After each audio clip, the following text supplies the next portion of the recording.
Hi guys! Welcome back to my channel. For today's video, ayan, magkukulay ako ulit ng buhok. And as you can see naman guys, hindi na ganun kaganda yung kulay ng buhok ko. So nag-decide akong palitan na siya ng kulay na coffee brown. So tignan natin kung ano yung kakalabasan ng kulay. Kulay kalawang na kasi yung kulay ko ngayon, kaya hindi ko na siya bet. So ayan yung color ko guys, makikita nyo naman. Pero maganda pa rin, malambot naman yung hair ko. So papalitan ko lang siya ng coffee brown. So meron akong gagamitin product guys. Etong Style Fit. So, itong Style Fit, guys, na-discover ko to kasi maganda yung quality niya and affordable. So, ayan, ST41 nga pala yung gagamitin ko, coffee brown. Kinagandahan kasi dito sa Style Fit, guys, affordable lang siya, pero tignan nyo naman yung laman. So, ayan.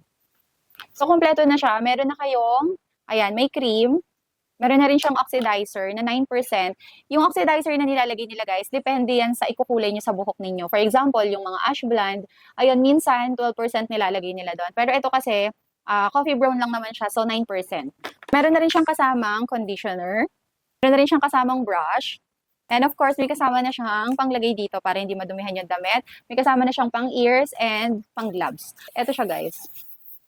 Kompleto naman na siya. Kung magkukulay kayo sa bahay ninyo, like mag-DIY kayo ng color, maganda siya. Meron din siyang kasamang pambalit sa hair. So, kompleto na talaga siya.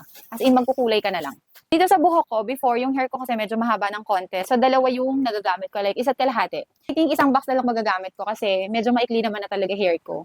Ayan. Pero kapag kinulang, pwede ko naman siyang i-open. Meron na rin siyang kasamang lagayan. Mimix nyo lang yan siya dito. Di na kayo mahihirapan talaga. Wala yung cream, guys. Pag i-open nyo tong cream, guys, gamitin nyo lang tong takip. Tapos, ayan, ganito nyo lang.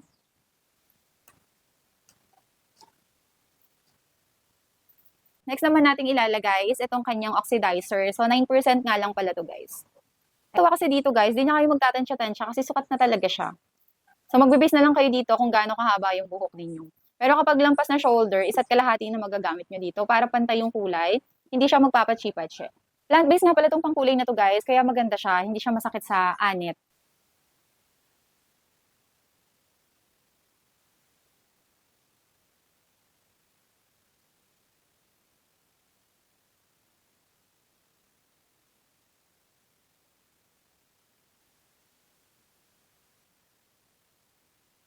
So, ito na yung itsura niya guys after ko siya applyan ng pangkulay. So, syempre, ibababad ko muna siya ng around 30 minutes and then saka ko siya babanlawan. So, hindi nga pala one box yung nagamit ko, dalawa. Inubos ko na yung dalawang box kasi nga, para as in cover lahat ng hair ko. Kasi medyo matingkad nga yung kulay ng hair ko. So, kailangan medyo madami yung ilalagay ko. Ito guys ay coffee brown. Talagang coffee yung kulay niya.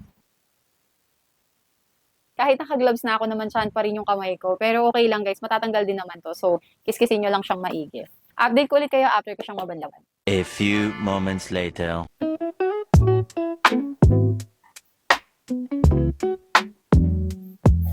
So, ito yung coffee brown. So, mas gusto ko ngayon yung hair color ko compare kanina kasi parang ang dumi niya tignan. So, ito guys, super ganda niyang tignan, nakakaputi and ang linis. After ko magkulay ng hair, tignan nyo naman, bagsak yung hair ko and ang lambot.